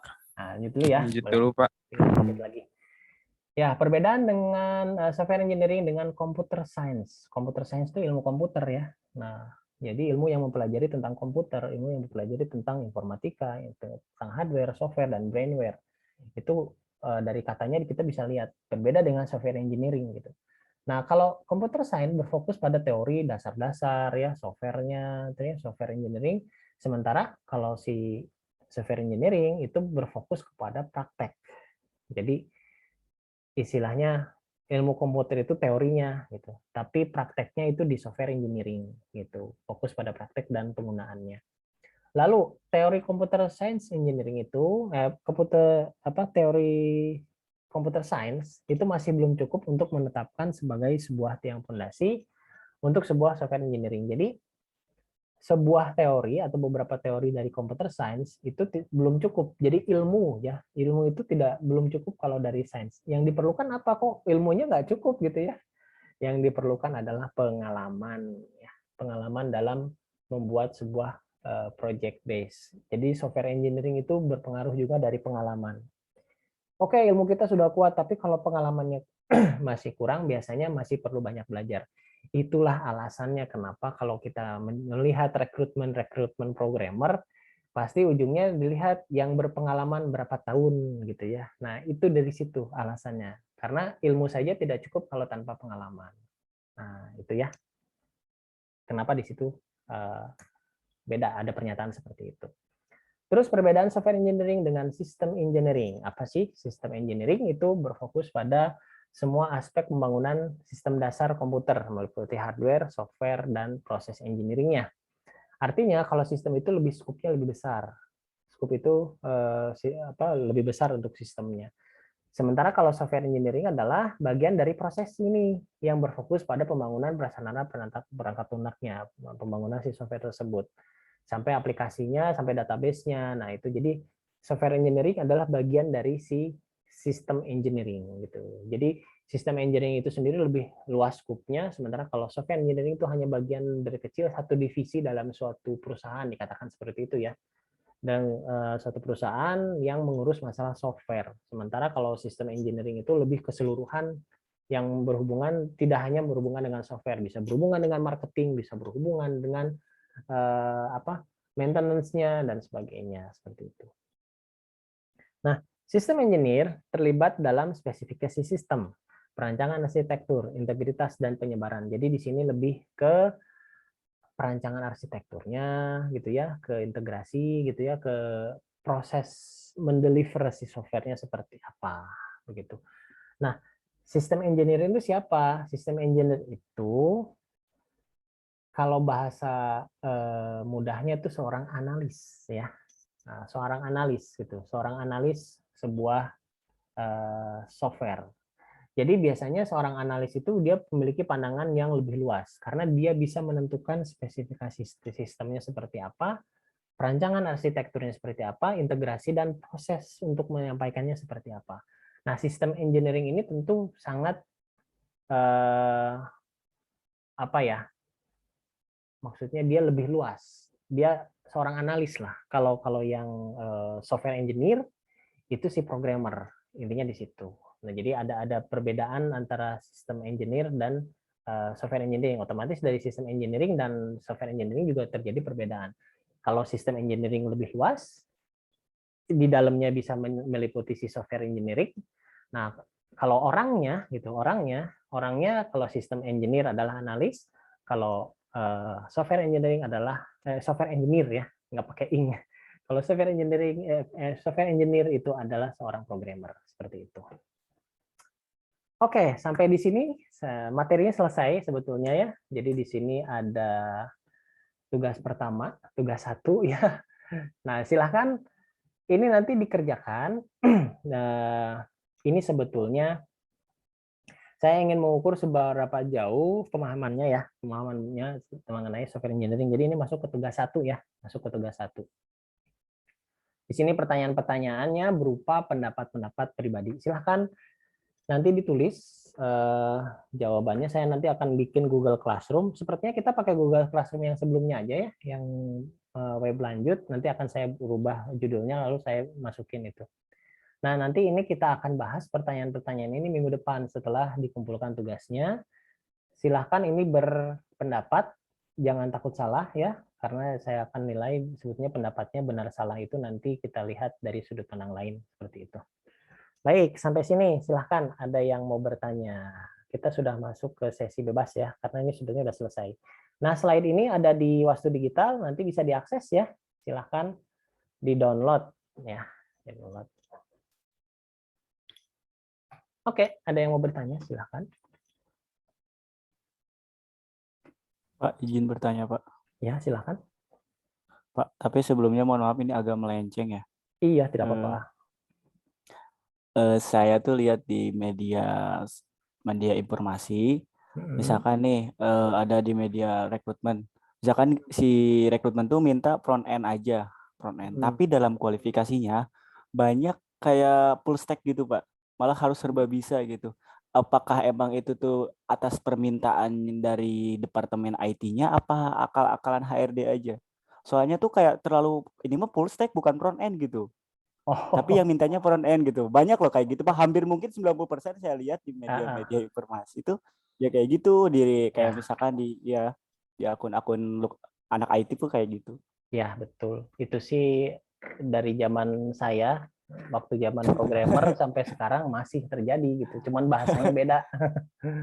Bahasanya beda. Sekarang ada full stack, ada front end gitu ya. Nah, sebetulnya kalau front end itu kan lebih ke si programmernya ya. Sementara kalau full stack itu lebih ke keseluruhan gitu, lebih ke levelnya lebih tinggi gitu. Nah, begitu juga kalau zaman saya tuh dulunya perbedaan antara analis dan programmer itu ranah abu-abu bagi Indonesia. Saya bila katakan gitu, abu-abu bagi Indonesia karena mereka tuh cenderung tidak mau tahu atau nggak tahu. Saya jadi bingung gitu ya, antara nggak tahu atau nggak mau tahu. Jadi pekerjaan analis dibebankan ke programmer gitu. Nah, itu yang terjadi sekarang. Bahasanya kayak gitu, full stack atau front end gitu ya. Padahal yang dibutuhkan sebetulnya programmer. Tapi mereka juga butuh spesifikasi seorang analis gitu. Kasarnya gitu. Tujuannya apa? Dia akan mendapatkan suatu kualitas dengan harga programmer gitu loh. Dia dapat seorang analis dengan harga programmer, padahal ya gimana ya? Itu enggak. Apa di Indonesia aja Pak? Soalnya saya lihat misalkan kayak gajinya paling gak gede-gede amat gitu. Misalkan kayak programmer ya paling kita minta 8 juta tapi kualifikasinya minta kayak orang-orang full stack gitu, harus serba bisa gitu. Betul. Ya. Hanya di Indonesia aja gitu. Sepertinya saya belum menemukan seperti di negara lain ya. Karena Oh, iya. kalau di negara lain kayaknya sih lebih rapih gitu. Mereka kayaknya masih cuma di Indonesia aja sih ya, kayak gini gitu ya. Karena memang terkenal orang-orang Indonesia itu di luar ya kalau dari sisi programmingnya jago-jago gitu. Makanya ketika di negara sendiri malah karena kebanyakan yang jago jadi down apa ya jadi turun kualitasnya. Tapi kalau ketika si orang Indonesia itu bekerja di luar itu sangat dihargai karena dengan kualitas yang sama. Kalau saya lihat sih mungkin bisa jadi ya asumsinya seperti itu, cuman di Indonesia aja, tapi tidak menutup kemungkinan seperti di India juga sama. Kayaknya begitu. Karena kan kenapa seperti itu terjadi? Karena kita posisinya lagi berada di negara berkembang gitu. Negara berkembang di mana tingkat ekonomi masyarakatnya mungkin belum merata gitu. Otomatis ada beberapa orang yang mungkin dia nge-push dirinya untuk menjadi apapun juga supaya bisa survive kan gitu. Jadi istilahnya ya udahlah misalnya kemampuan analis juga dijabanin gitu walaupun gaji programmer gitu kan ya. Tapi itu tapi biasanya itu terjadi ketika awal-awal karir. Nah, itu saya alami juga. Awal-awal karir memang seperti itu. Jadi awal-awal karir jadi programmer itu kita memang biasanya diperlakukan seperti seorang analis gitu biasanya. Nah, biasanya itu kalau kenapa kita seperti itu? Karena lingkungan atau manajemennya gitu ya. Manajemennya biasanya bukan berlatar belakang IT. Biasanya kayak gitu. Kalau yang latar belakangnya bukan IT, dia nggak paham cara perekrutan orang. Biasanya kayak gitu. Tapi kalau yang paham IT, itu biasanya dia tahu gitu. Porsi programmer tuh ini, porsi analis itu seperti ini. Cuman kalau untuk mencari mencari pengalaman untuk di awal-awal itu nggak masalah, tapi jangan kelamaan ya. Mungkin setahun gitu paling lama lah. Kalau misalnya tidak ada perubahan berubah menjadi analis ya mending loncat gitu cari ke yang lebih layak lah seperti itu. Nah, karena yang diperlukan adalah seorang programmer adalah jam terbang ya, jam terbang. Dia menangani masalah-masalah jadi dia bisa kalau ketemu suatu masalah dia bisa cepat solusinya, kan tujuannya ke sana gitu. Jadi si pelamar tuh jadi minder gitu, Pak. Wah, kok ini kualifikasinya tinggi banget gitu. Ya, biasanya itu teror mental juga sih gitu ya. Tapi nggak masalah sih. Sepengalaman saya, coba aja. Mau diterima syukur gitu ya. Enggak, ya udah cari lagi gitu kan yang namanya melamar di sebuah perusahaan yang seperti itu spesifikasinya. Terkadang itu tes mental juga, terkadang tes mental juga dari sisi kelihatan atau enggak, atau cara mereka nyaring orang, nyaring ini biasanya menyaring karakter atau mental, karakter mental dari seseorang yang dia rekrut. Nah itu biasanya udah kerjaan apa ya, kalau psikolog itu mah kan ada dokternya, kalau di SDM tuh ada ya, yang pokoknya yang kuliahnya di psikologi yang bekerja di perusahaan. Nah, itu mereka bisa membaca intention si orang tersebut, apakah dia akan bekerja secara sungguh-sungguh atau tidak ketika dikasih spesifikasi seperti itu. Nah, begitu. Ya, kalau menurut saya mah cobain aja. Selama memang masih dianggap wajar, ya nggak masalah. Tapi kalau udah nggak wajar, ya udah tinggalin aja. Dan hati-hati ketika membaca kontraknya. Harus ada kontrak kalau untuk kerja, gitu ya. Karena di situ adalah payungnya kita kalau kita ingin bertindak gitu ya. Kalau misalnya bekerja tanpa ada kontrak, sebaiknya jangan, berarti itu tidak profesional si perusahaannya, seperti itu. Kalau untuk berawal karir tuh Pak, mending magang dulu di dunia kerja langsung gitu, kayak di kontrak langsung. Apa harus kita magang dulu untuk berawal karir di dunia programmer? Programming ya. Kalau di dunia programming, saran saya sih kita banyak membuat sebuah project-project gitu ya, project-project kecil-kecilan lah ya, bikin software-software kecil-kecilan supaya untuk mengasah ini kita mengasah problem solvingnya kita seperti apa. Nah itu yang di saya sarankan. Nah terus apakah harus magang langsung? Ya bisa, itu salah satu magang gitu. Cuman memang kalau magang ya magangnya di tempat programming juga gitu, di tempat programming juga, atau paling tidak masuk ke sebuah software house. Masuk ke sebuah software house. Itu yang awal-awal karir itu biasanya dari software house. Kalau misalnya kita tidak biasa bekerja sendiri, ya kalau misalnya biasa bekerja sendiri kita bisa ngambil proyek-proyek kecil gitu ya. Tapi kalau pengen melesatnya cepat gitu ya, berkembangnya lebih cepat, kita masuk ke salah satu software house yang ada. Di situ kita bisa banyak belajar yang pelajaran justru yang tidak ada di kuliahan sebetulnya. Adanya di sana gitu. Adanya di sana. Nah, itu sih saran saya ke sana kalau mau sih udah aja masuk ke salah satu software house. Nah, dikontrak, jalanin dulu, nah nanti bertahap. Pasti ada alurnya gitu dan pasti ada ilmu-ilmu baru gitu. Seperti itu ya. Pak, tapi kalau buat seorang operator untuk menjadi programmer itu tahapannya apakah lebih sulit apa gimana, Pak? Soalnya kan biasanya perusahaan-perusahaan itu mengambilkan dari rekrutmen, Pak. Tapi kalau sedangkan udah bekerja menjadi operator terus ingin menjadi programmer itu seperti apa, Pak? Nah, diam aja. Stop lah, admin. Ya, memang biasanya memang seorang manajer ketika dia merekrut dia akan melihat latar belakang pekerjaan yang sudah pernah diambil gitu.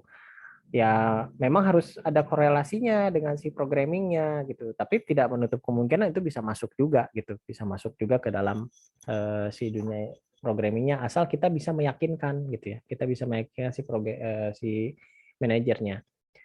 Biasanya punya nilai jual gitu, Pak. Biasanya ya yang bikin kita ada nilai jual tuh ada satu, yaitu karya kita. Kita udah pernah bikin apa aja gitu. Misalnya kita lagi bekerja nih sebagai operator sekarang ya di sebuah perusahaan. Nah, untuk cita-cita kita pengen jadi programmer ya, berarti kita kan harus punya pengalaman untuk membuat sebuah software. Ya, otomatis kita harus pernah bikin sebuah software yang banyak, bikin software ini dijual gitu ya, atau misalnya dimanfaatkan, atau di online kan kalau software web gitu, jadi bisa contoh. Intinya seperti memperbanyak portofolio. Ketika misalnya, ya kenapa ditanya loh, kok kamu kerjanya di sini ya? Itu kan ketika saya kuliah gitu. Pas kuliah saya ngambil project dan dapat pengalaman seperti, nah itu pasti bisa masuk karena portofolionya banyak seperti itu. Nah, itu untuk meyakinkan. Atau yang kedua, ini agak gede sih modalnya ya, tapi bisa aja sih dilakukan dengan mengambil sertifikasi programming ya, programming seperti di badan-badan sertifikasi yang sudah ada. Misalnya kalau di database ya kan bisa ke Oracle seperti itu.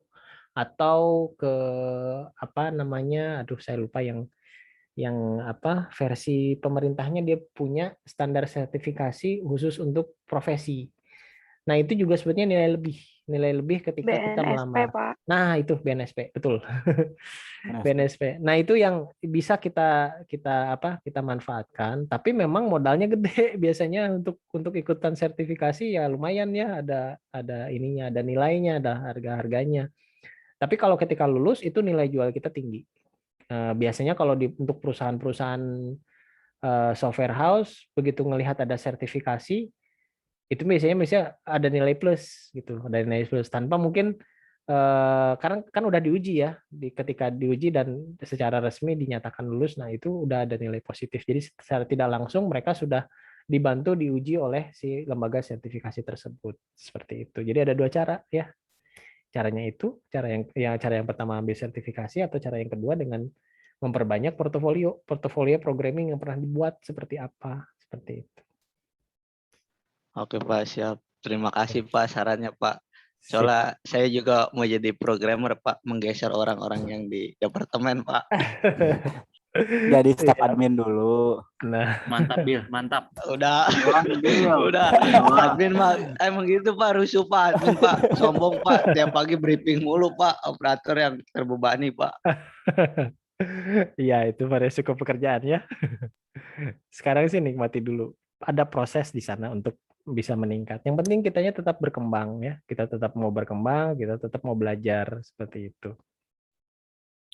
Siap Pak, terima kasih sarannya. Ya. Sakit dahulu, makin sakit kemudian. Kalau sembuh, kalau enggak, Kalau enggak tambah jadi, Pak. ya. Ya tetap jadi Gitu. operator. Ya, tetap berkembang lah ya. Oke, ada lagi yang mau bertanya? Silahkan. Ada topik lain boleh.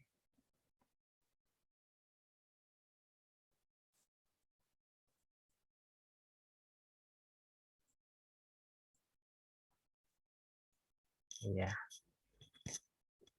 Ada Pak. lagi? Ya, gimana? Dede, ya, silakan. Izin bertanya, Pak.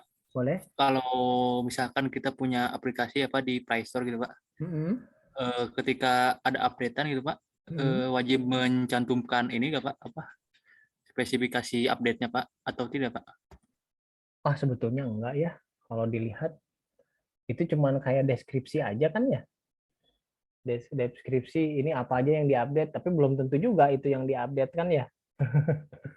Enggak sih, itu opsional sebetulnya ya, opsional. Tapi sebetulnya kenapa itu kolom itu disediakan, itu lebih ke customer care-nya, lebih ke customer care-nya. Jadi ketika kan di Play Store itu pilihannya untuk mengupdate software itu kan pilihan, kan kita bisa off-kan, kita bisa off-in supaya tidak update gitu.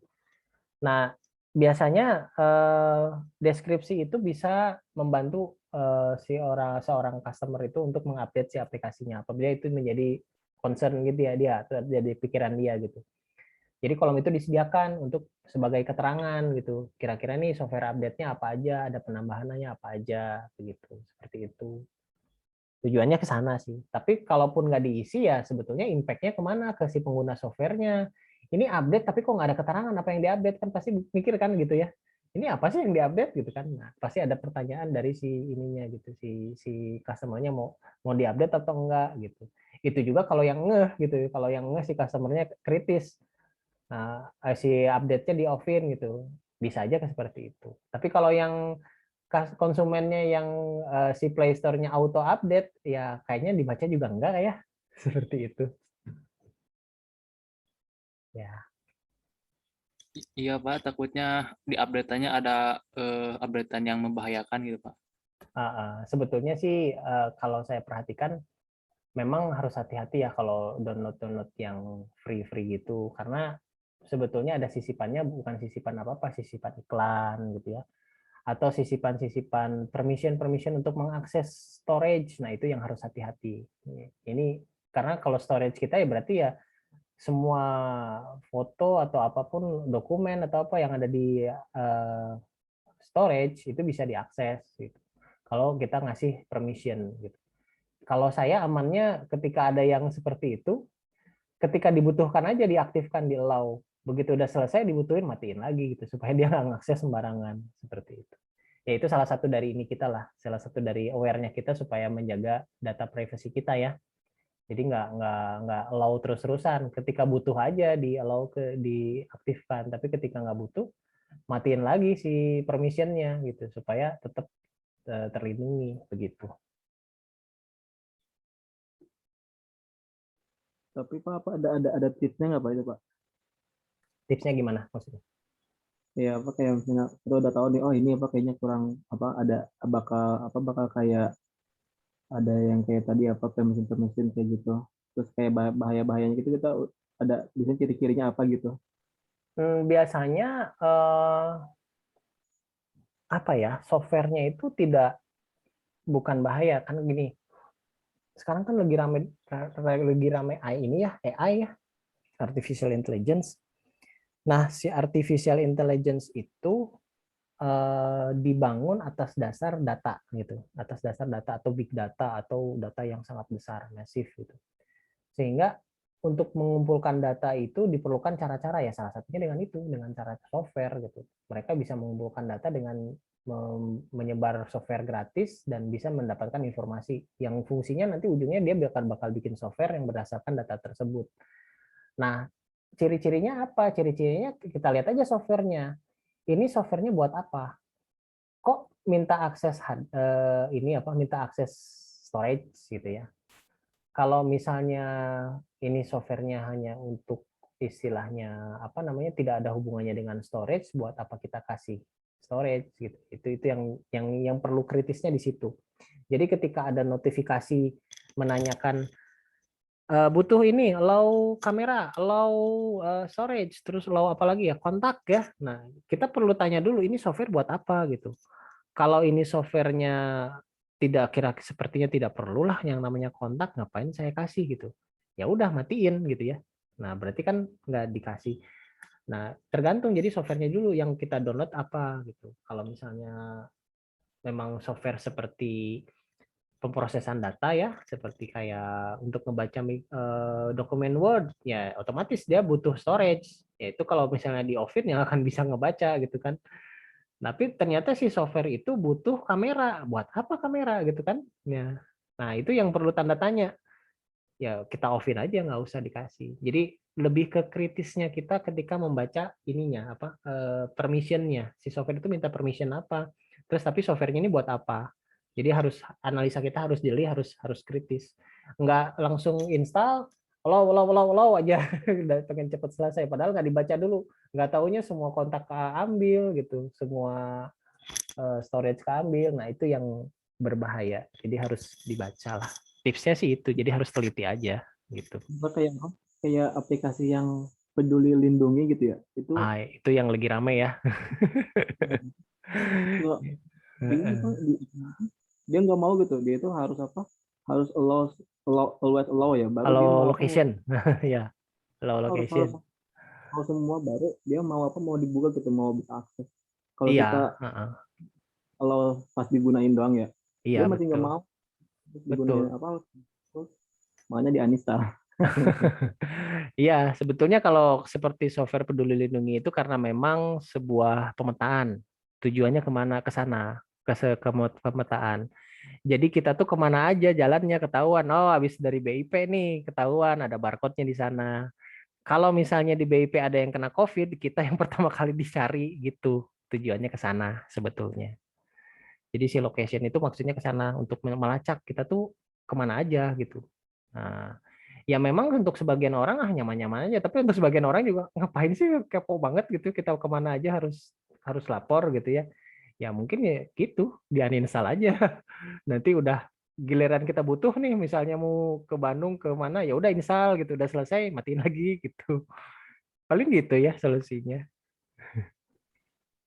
Iya Pak, tapi ini masalah ini Pak kan biasanya nih saya waktu itu pernah searching kayak di Google ya, searching apa harga baju gitu atau topi gitu ya. Tahu-tahu iklan IG ada apa, ada iklan tentang topi, ikan baju. Itu berarti udah apa, emang kebetulan apa gitu. Siapa tahu di sini juga ada yang sama kayak gitu Pak. Iya, gitu. Ya itu tuh dia ngebaca historical dari si browser kita. Gitu, dia ngebaca historical browser pernah nyari apa aja, begitu nyambung ya, ketika diakses datanya, oh kok sama ya, sama. Ya dia ngambil dari situ, ngambil dari history browser begitu. Masuknya ke AI bukan Pak? Iya, ke big data ya, larinya. Kayak kita pakai YouTube, sering ngebrowsing video-video tentang misalnya tentang sepak bola gitu ya. Terus pas buka lagi ternyata suggestion-nya isinya bola semua gitu kan. Nah, itu sama. Itu jadi kayak ngebaca historical yang udah pernah dilakukan.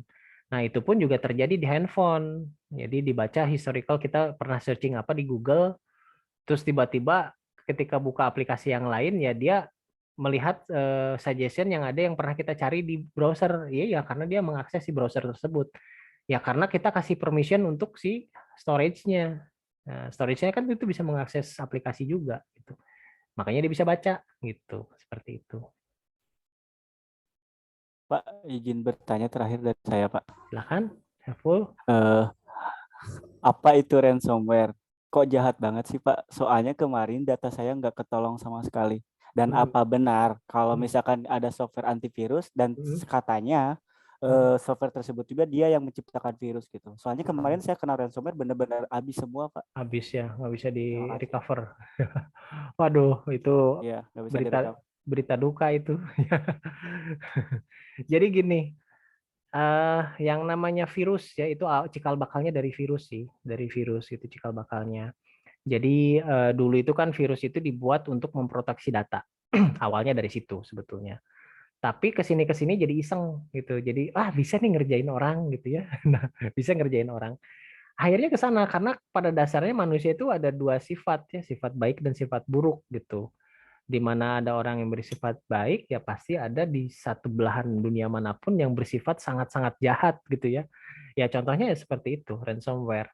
Dia meminta bayaran gitu, walaupun belum tentu setelah kita transfer balik lagi datanya gitu. Karena memang tujuannya bukan untuk itu, tujuannya satu untuk ngeprank, ya kedua juga untuk nyari uang kalau yang ketipu gitu. Nah, jadi kalau misalnya sampai kena ya memang sulit juga nge-recovernya. Jadi harus cari antivirus yang bisa nge-recover si ininya gitu, si enkripsinya gitu. Nah, itu memang agak susah sih untuk kalau yang kasusnya terkena ransomware, ya memang benar seperti itu. Kalau dilihat dari kasus yang berapa tahun yang lalu ya, waktu itu sempat viral sampai satu rumah sakit itu hancur semua datanya. 2016 kalau nggak salah, Pak. Ya, 2016 kalau nggak salah itu. Itu kan dari Karena sana. ransomware, gitu. Pak. Ransomware ya? Ransomware sampai rame lah seluruh dunia tuh gara-gara ransomware. Tapi tetap aja kan orang yang bikinnya nggak ketangkep gitu. Uang mah ditransfer ya dapat uang muridnya.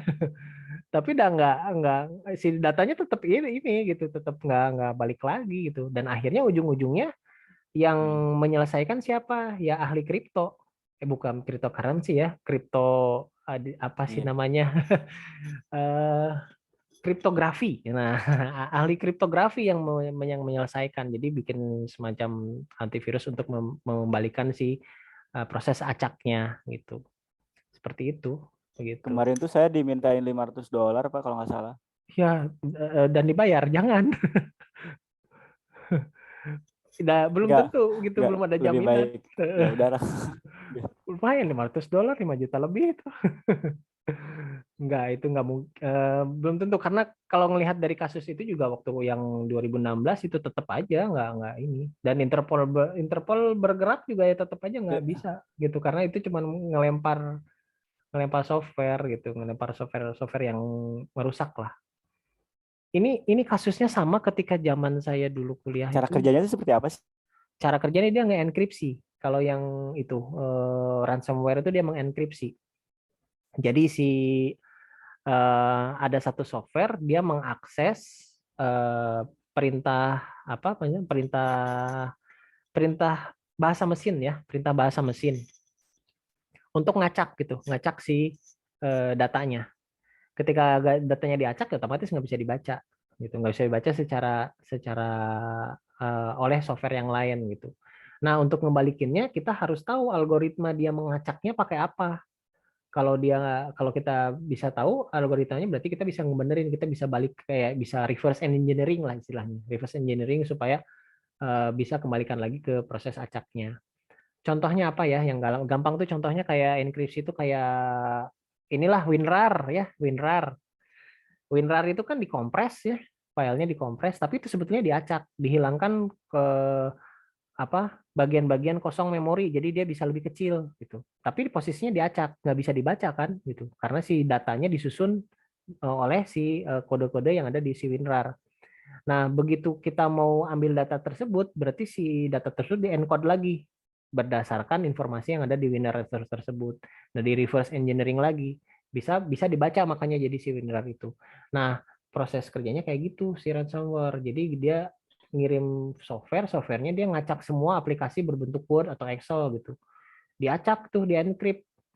Nah, itu nggak akan bisa di-recover selama si anti-encrypt-nya ada gitu. Nah, makanya biasanya yang turun tangan ya ahli kriptografi gitu, yang paham tentang itu gitu. Seperti itu cara kerjanya. Kalau dulu pernah ada ya kasus lagi zaman-zaman 98 ya, zaman saya masih kuliah. Itu virus Cih, pernah dengar nggak? Virus Cih. Belum, Pak. Nah, itu zaman itu, wah itu sangat mengerikan itu Cih itu. Virus Cih itu dia bisa sampai bikin komputernya meledak.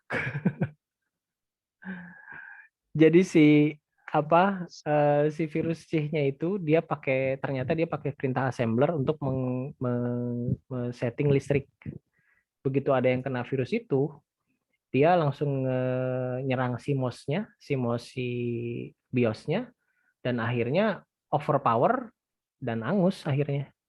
Itu juga ramai dulu. Kalau nggak salah waktu itu sempat kelacak yang bikinnya siapa dan akhirnya berhenti di saat itu gitu. Cuman karena si softwarenya sudah menyebar ya kalau yang kena ya itu berita duka gitu, jadi hancur komputernya seperti itu. Nah, kalau BIOS sih masih mending ya, mungkin bisa diganti lah gitu ya, bisa ditambah. Tapi kalau yang ransomware itu lebih jahat sebetulnya, karena di situ data gitu ya, data yang hancur, mau diganti kayak gimana nggak bisa gitu ya, karena itu semua dari semester pekerjaan. 1 hancur. Semua pekerjaan itu jadinya ya hati-hatilah itu.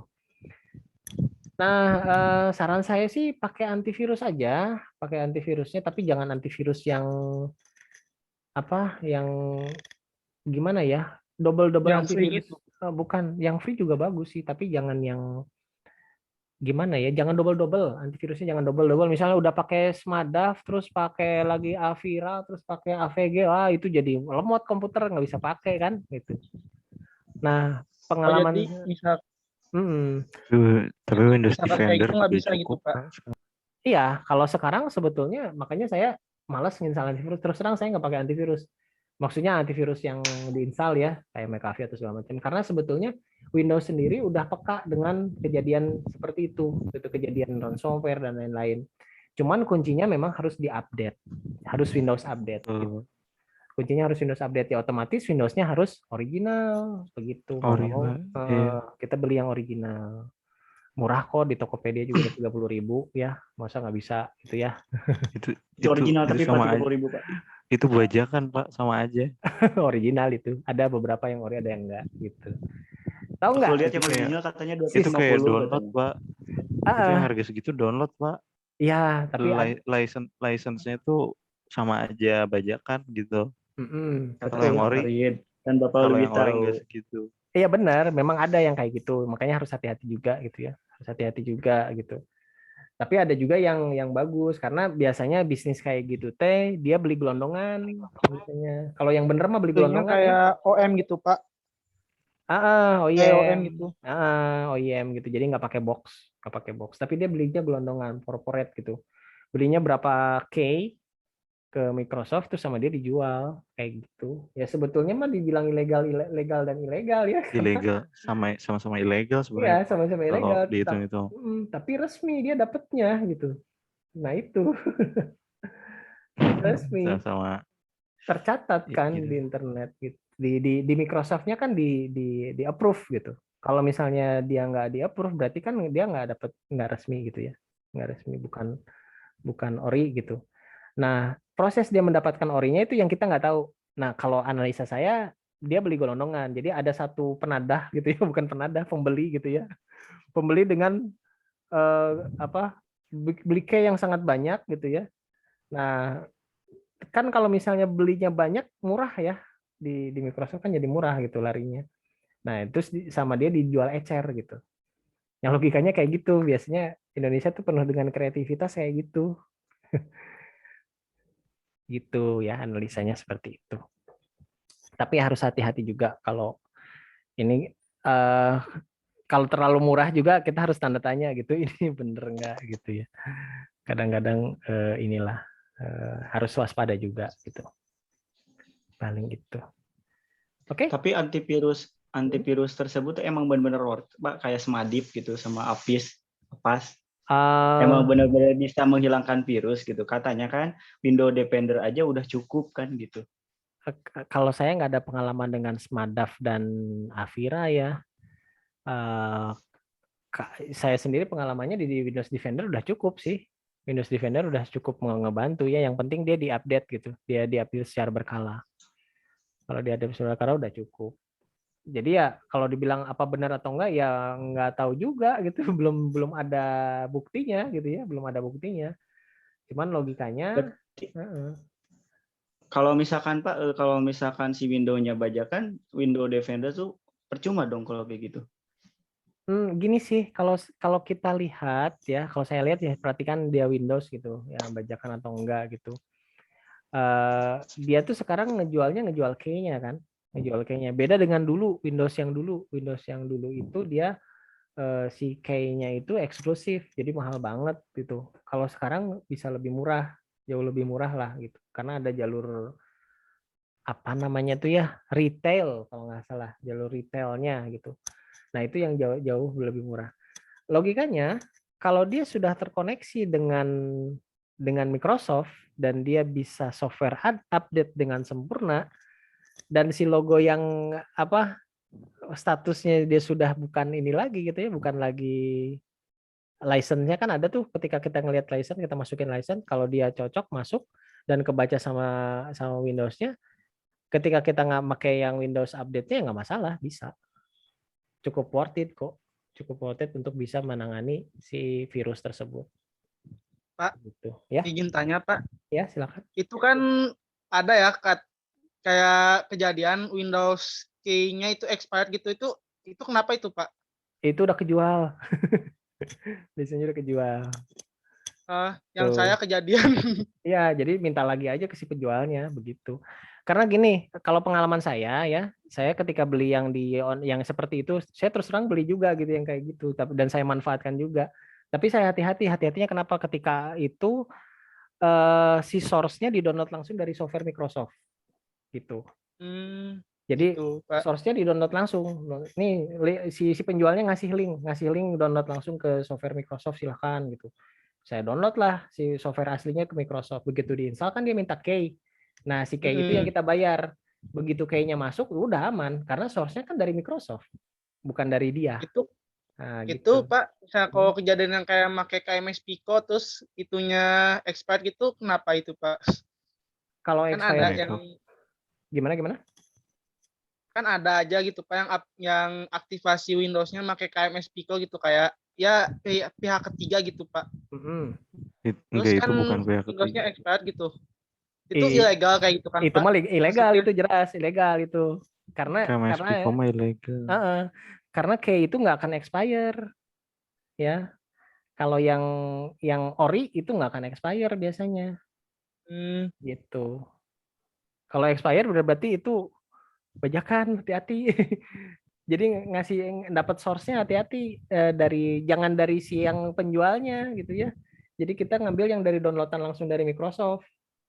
Masuk ke software Microsoft, kita bikin akun di Microsoft, download ya kan, nanti ketika nginstal kan dia minta key. Nah, itu key itu yang kita beli gitu. Ya, saya pas itu nginstal ulang.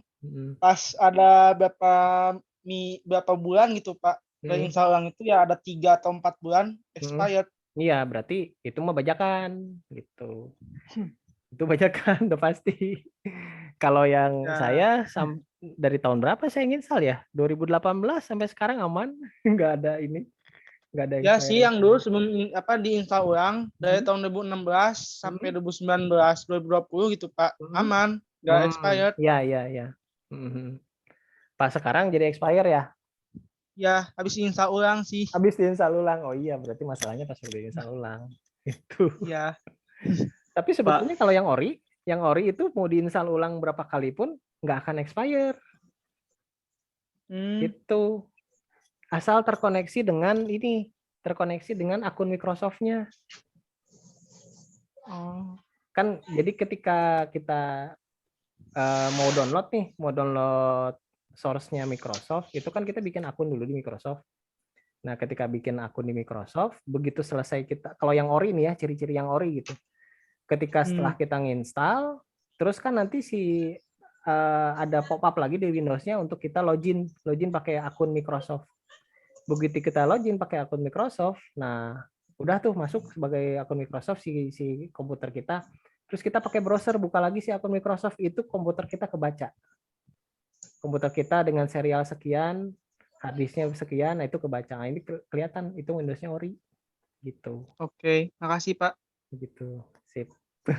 Pak boleh minta linknya nggak Pak yang ori itu yang 30.000? Udah hilang. Dulu itu. Tapi ada tuh. Udah nggak ada. Saya lacak lagi mau beli lagi udah nggak ada. Iya. Ada kok Pak, Gitu. barusan ngecek Pak. Oh, masih ada tapi itu harus tanda tanya Di tuh. mana, Rit? Di mana, Rit? Di Tokped ada kok itu. Ya di Tokped banyak, cuman harus hati-hati gitu Banyak. aja triknya. Jadi Iya, downloadnya, ada downloadnya dari langsung dari Microsoft. Nah itu cirinya itulah gitu. Silakan dicobalah kalau yang dari Microsoft mah kayaknya aman gitu. Cuman kayaknya hati-hati. Kayaknya bisa ini nggak bisa ngedeteksi sampai ke sana nggak. Karena sama Microsoft juga kalau misalnya itu kayaknya bajakan sama dia ya di expirein gitu supaya nggak berfungsi. Gitu. Wah, jadi ngajarin trik-trik nih. Silakan cobalah. Ini ada nih Pro License Mm-mm. 20.000. Hati-hatilah. Hati-hati dulu, jangan ngelihat harga murah ya. Perhatikan dulu gitu. Tapi downloadnya di itu Pak di Microsoft. Di Microsoft. Ya, tapi hati-hati dulu. Itu perlu tanda tanya dulu. Kalau perlu mah eksperimen dulu di laptop yang kosong gitu.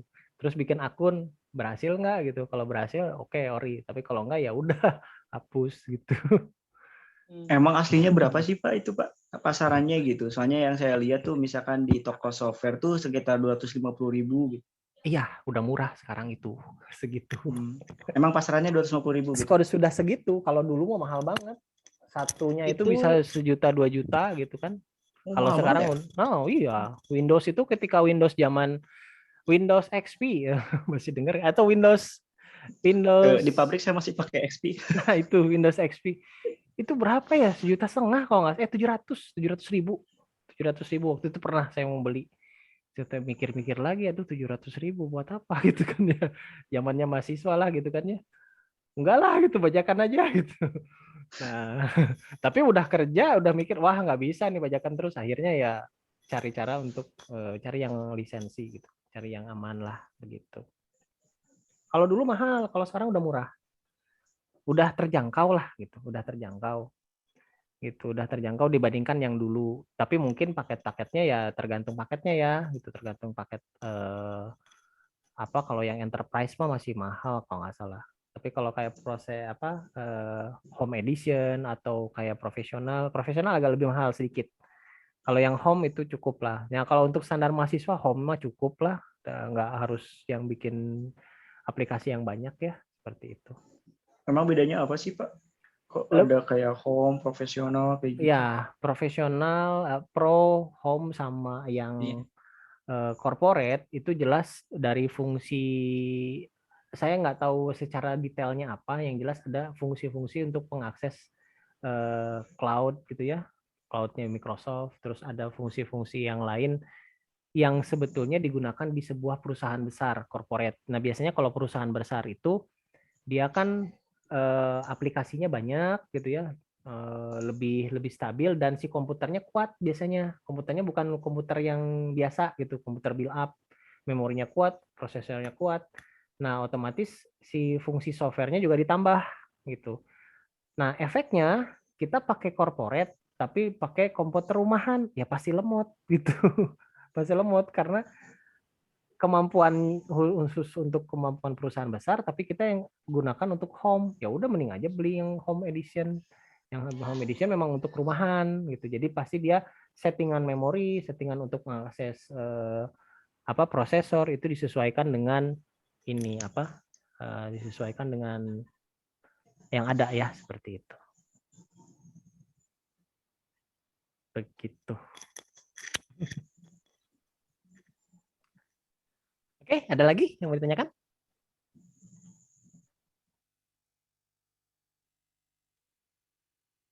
Ya, seru ya. Apa sudah cukup? Sudah mau jam 11 ya nih.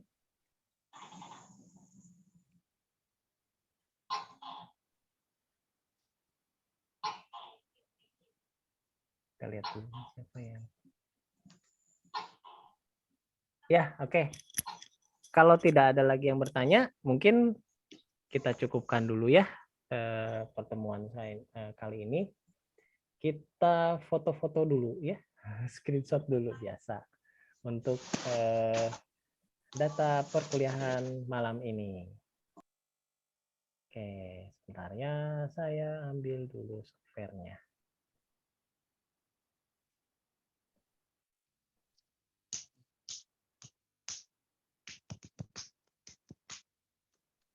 Oke, siap ya? 1, 2, 3.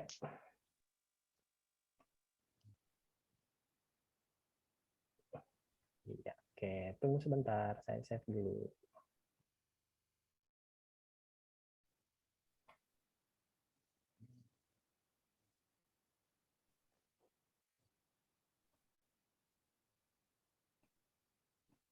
Oke, ke yang halaman 2-nya. Oh, 2 ya. Up.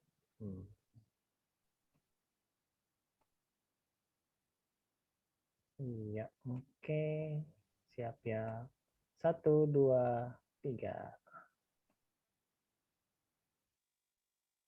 Oke, sip. Sudah ke-capture semua. Baik, kita cukupkan dulu ya perkuliahan kita malam ini. Jangan lupa tugasnya ya, itu kan isinya cuma beberapa soal tapi isinya pendapat-pendapat, jadi nggak terlalu banyak lah. Ditulis tangan aja biar apa namanya ada mulai masuk nih nilai tugasnya ya, kan lumayan ya, gede ya 30%. Nah, silakan nanti dikerjakan tugasnya. Dikumpulkannya nanti sehari sebelumnya, nanti saya setting Google Google Classroom-nya. Saya pakai Google Classroom yang masih yang sebelumnya aja supaya nggak login lagi, tapi nanti saya kasih di WA group ya, siapa tahu ada yang belum bergabung gitu ya. Nah, paling itu saja dari saya. Terima kasih sudah mengikuti perkuliahan malam ini ya. Mohon maaf apabila ada kekurangan atau suatu hal yang kurang berkenan. Sampai ketemu lagi minggu depan dengan topik yang baru lagi, yang lebih seru ya, ke modeling ya. Minggu depan kita akan bahas modeling. Ya, cukup sekian dari saya. Wassalamualaikum warahmatullahi wabarakatuh. Selamat malam. Waalaikumsalam warahmatullahi wabarakatuh. Waalaikumsalam warahmatullahi wabarakatuh. Makasih, Pak. Ya, sama-sama. Terima kasih, Pak. Baik. Makasih, Pak. Yuk, sama-sama. Saya close ya.